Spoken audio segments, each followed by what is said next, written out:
상가 투자할 때 조심해야 될 투자에 대한 부분을 또 하나 설명해 드리려고 하거든요. 그게 뭐냐면 선분양 상가예요. 선분양 상가. 뭐냐면 우리가 상가를 투자할 때 제가 늘상 말하는 상가 투자는 뭐가 1원칙이다? 수익률이라고 그랬죠. 수익률. 예, 수익률 1원칙이에요. 그러니까 수익률이 좋으면 상가의 가치가 그만큼 좋다라는 거거든요. 거기다가 수익률이 좋을 수밖에 없는 또 다른 이유가 뭐냐면 우량임차인. 우리가 생각하는 우량임차인 뭐냐면 병원, 그리고 유명 프랜차이즈, 뭐 우리 스타벅스라든지 버거킹이라든지 이런 우리가 누구나 아는 그런 프랜차이즈에 들어오는 그런 임차인들 들어오는 그런 우량임차인에 들어와 있는 상가들이 수익률 잘 나오는 상가, 그리고 우량임차인, 이게 베스트 상가거든요. 근데 우리가 상가를 살 때 공실이 가장 좀 두렵잖아요.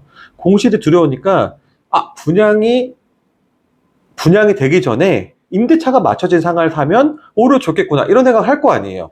그러면 내가 힘들게 나중에 준공이 나고 내가 임차를 놓더라도 그 공실 기간이 어떻게 될지 불투명한 그런 기간들이 없다는 얘기 아니에요. 그래서 사람들은 상가를 살 때 일단 분양상을 사더라도 선임차된 분양상을 사는 경우가 많아요. 그러면 뭐 불안할 게 없을 거잖아요. 그 수익률까지 나오거든요. 예를 들면 뭐 그런 거죠.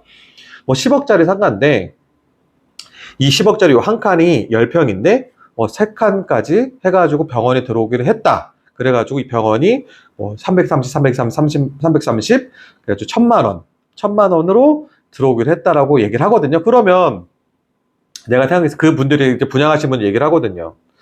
그러면 한 호수에 지금 얼마가 330만 원이 나오니까 뭐 10억짜리에 뭐 수익률은 한 4% 정도 나올 겁니다. 이렇게 얘기를 해줘요. 그러면 내가 생각했을 때 계산해 본단 말이에요. 그럼 내가 가진 돈, 예를 들면 3억이 있어요. 3억이 있으면 7억을 대출 받아가지고 7억에 대한 이자가 몇 프로 이자가 나왔을 때 이자가 한 달에 얼마 나올 거고, 그럼 월세가 330만 원 까이면 나한테 얼마가 남겠구나. 이렇게 단순하게 생각을 하면 전혀 문제될 게 없잖아요. 이게 심플하잖아요. 안 살 이유도 없죠. 왜냐면 뭐 임대차 뭐 병원에 들어온다. 병원에 입으니까 얼마나 좋습니까? 병원도 들어오고, 그리고 수익률도 나오고, 그리고 깨끗하고, 이제 뭐 이 상가가 노후화될 일도 없어가지고 앞으로 뭐 문제가 뭐 속속일 일은 없을 것도 같고 뭐 나쁠 거 전혀 없잖아요.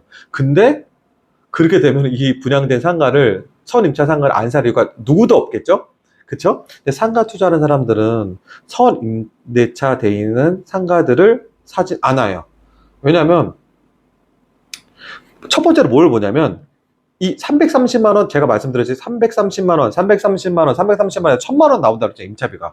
그럼 이게 이 30평에 대한 임차비가 1000만 원이면 이게 평당 얼마죠? 임대차비를 따지면 30만 원 넘는 거죠, 평당. 그러면 이 병원은 이 한 평당 30만 원이 넘는 임대차비를 주고 운영을 하는 거예요. 근데 주변 시세를 봤단 말이에요. 주변 옆에 건물이 있어요. 메디컬 빌딩이 딱 있단 말이에요. 메디컬 빌딩 있는데 거기는 30평에 임대를 하고 있는데, 임차를 하고 있는데 거기 월세는 예를 들어 600만 원이에요.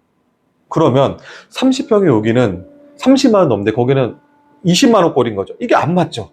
내가 훨씬 비싸죠, 내 상가가. 예. 그리고 여기는 저 건물을 알아보니까, 옆에 건물을 알아보니까 거기는 관리비도 한 20만 원 한다는 거예요. 근데 여기는 관리비도 한 100만 원 나오는 거예요. 따져보면 내가 병원을 운영하는 임차인이라면 어디로 임차가 되겠어요? 당연히 옆 건물로 가는 게 맞겠죠. 근데 여기에 어떻게 임차가 들어올 수 있는지 의심을 해봐야 되는 거죠. 이게 안 맞잖아요. 어느 사람이 돈 한 400만 원씩을 더 주고서 아무리 뭐 신규 그렇다고 하지만 왜 여기 임차를 하겠어요? 그런 일 없단 말이에요. 그러니까 의심을 해봐야 된다는 거죠, 이게. 말이 안 맞잖아요. 그리고 너무 비싸게 임대차비가 형성이 되어 있는 거죠. 그러다 보니까 여기서 먼저 이렇게 오류가 있는 거죠. 시세에 맞지 않은 임대차비가 형성된 게 1번. 두 번째 뭐냐면, 이 임차인이 운영을 잘했다가 잘하고 임대차비 잘 주고 그런 문제가 되지 않아요. 근데 그 선분양 상가라는 게 비싸다는 거를 누구나 알거든요. 당연히 알죠. 누구나 알죠. 그 분양하시는 분도 알아요. 주변 대비, 시세 대비 비쌀 수밖에 없는 구조를 알아요. 그러면 내가 좋은 임차인과 좋은 수익률을 하지 않으면 분양할 수가 없잖아요, 당연히. 그래도 그분들을 모셔오는 거거든요. 근데 그분들이 옆에 가게보다 비싸면 당연히 안 들어올 거라고 제가 말씀드렸잖아요. 이 영상을 보시는 분들도 비싼데 일부러 들어갈 이유는 없잖아요, 이게. 그러다 보니까 프리미엄을 주는 거죠. 그분들에게. 예를 들면 우리가 너희들에게 그 임차 안 쓴 분에게 1년치, 2년치, 3년치 임대차비를 미리 줄게. 그러니까 들어와. 그렇게 계약서 쓰는 거예요. 근데 계약서 상에서는 그냥 뭐 예를 들면 지금 1,000만 원이잖아요. 한 호실당은 한 330만 원 좀 넘겠죠? 한 호실당에는 그거에 대한 계약서를 다 써야 되겠죠, 일단. 호실이 나눠져 있으니까. 330만 원, 330만 원, 30만 원 쓰는 거죠, 임대차비를. 근데 이 병원 입장에서는 예를 들면 2년 치면 2억 4천이죠? 3년 치면 3억 6천. 이걸 받고 들어오는 거거든요. 그러니까 3년 동안 영업할 수가 있는 거죠. 이 분들은. 그러면 이거를 이 사람들이 5년치에 영업을 한다고 가정했을 때는 그걸 나누기가 되겠죠? 나누기가. 그러면 이분들이 만약에 5년 동안 영업하고 나갔어. 예를 들면 자기가 투자했던 금액이라든지 이런 부분들은 충분히 됐다고 생각하고 나갔어요. 이분들은. 그럼 공실이 생길 거 아니에요? 공실이.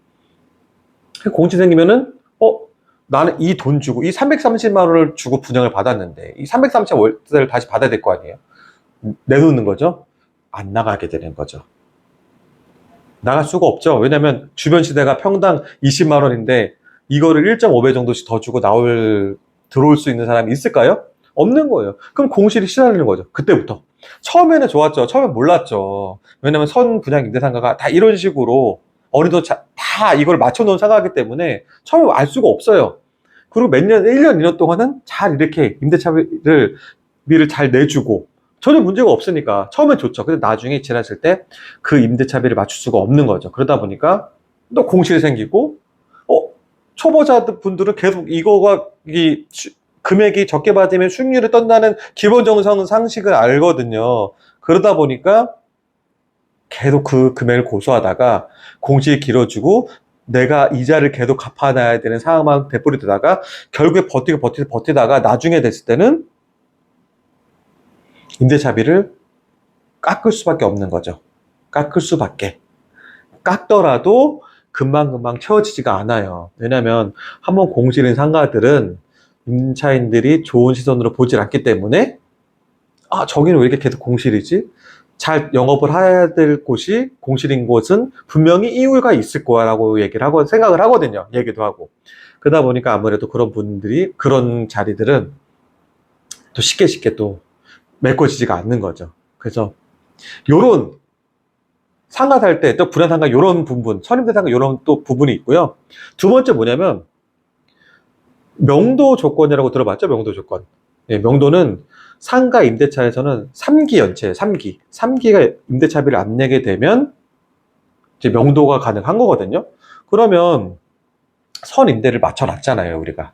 이거를 맞춰놔서 내가 딱 받아요. 근데 병원도 들어가 있고 뭐 문제가 될 것 같아 보이지 않았어요. 근데 우리가 뭐 거기 병원의 시설물이라든지 이런 거 잘 알 수가 없잖아요. 이분들이 처음에는 지원을 받고 들어왔는데 처음엔 영업을 하시는 거죠. 영업을 잘 하다가 나중에 일부러 연체를 하는 거예요. 계약 기간이 끝나기 전에. 그러면 자연스럽게 명도를 해야 되겠죠, 이분들을. 근데 알고 보니까 그때는 몰랐는데 알고 보니까 시설물들도 그냥 비싼 시설물이 들어온 게 아니고 간단하게 시설물만 채워놓고서 이분들 언제든 나갈 수 있는 여건을 마련하는 경우도 있어요. 그렇게. 좀 극단적이긴 하지만 있어요. 많아요.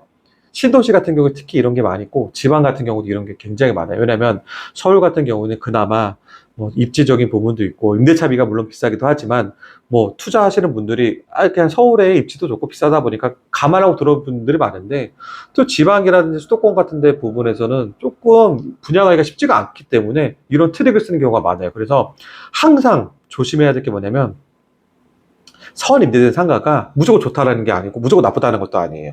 선 임대된 상가가 제대로 임차가 되어 있는지를 확인해 봐야 되거든요. 그 제가 아까 초기에 말씀드린 것처럼 이 임대차비가 주변 시세 대비랑 비교했을 때 높으면 안 되는 거죠, 많이. 물론 뭐 여기가 시설적으로 봤을 때 옆에 상가 상가보다 주차도 잘 돼 있고 시설물도 깨끗하고 화장도 깨끗하고 이러다 보니까 여기는 당연히 좀 더 좋을 수밖에 없겠구나라는 경우가 있어요. 그런 거면 뭐 예를 들면 여기가 300이면 15% 정도 더 비싸거나 10% 정도 비싼 경우 이런 거 이해가 되는 건데 터무니없이 막 1.5배 정도 비싸다고는 말이 안 되는 거죠. 이런 걸 좀 비교해 봐야 되는 거고, 그 가급적이면 내가 선인대에 맞춰진 그 상가를 가서 봐야 돼요. 시설물이 얼마나 제대로 되어 있는지, 이 사람들이 정말 영업을 진짜로 제대로 하러 온 사람들이 임차가 되어 있는지, 아니면 정말 형식적으로 임차가 맞춰진 건지 봐야 돼요. 뭐 내가 보는 눈이 없다고 그러면 관련된 사람을 뭐 지인이 있으면 가서 모셔도, 뭐 만약에 이게 병원된 임차였다고 그러면 내 지인 중에 병원이 있으면, 개원하신 분이 있으면 그분 데려가서 이거 정말 뭐 제대로 된 시설물이 되어 있는 병원이냐, 아니면 정말 뭐 어느 가라로 뭐 그냥 형식적으로 맞추는 거냐, 물어볼 수 있는 거죠. 그리고 그런 거에 대한 부분도 뭐 전문가들은 좀 알거든요. 왜냐면 이런 뭐 분양상가들의 이런 사기 형태라든지 뭐 이런 거를 너무 많이 봐왔고, 그런 것도 경험해 본 사람도 많기 때문에 보면 알아요. 그러니까 내가 조금 이거 불안하면 조금이라도 컨설팅비를 지불하더라도 이런 거에 대해서 봐가지고, 이 선인대에 맞춰진 이 상가가 어찌 뭐 잘 되어 있는지. 그리고 중요한 건 또 계약서 검토. 계약서도 꼼꼼히 봐야 되거든요. 초보들이 계약서 검토를 제대로 좀 못하는 경우가 있어요. 그러니까 계약서 검토 같은 것도 좀 전문가에 의뢰해가지고, 이 계약서상에도 문제점이 있는 게 없느냐, 이런 것도 한번 봐주면 내가 갖고 있는 리스크에 대한 부분을 최대한 줄일 수가 있는 거죠. 그러니까 상업용 부동산, 주택 투자도 물론 당연히 리스크 체크를 잘해야 되겠지만, 상업용 부동산은 더 리스크 체크를 잘해야 돼요. 이런 부분까지 끝까지 체크를 하면 선임차된 상가도 뭐 사도 안전하겠지만, 그렇지 않은 선임차된 상가들의 위험성이 또 많다는 것도 꼭 알아두셔야 됩니다.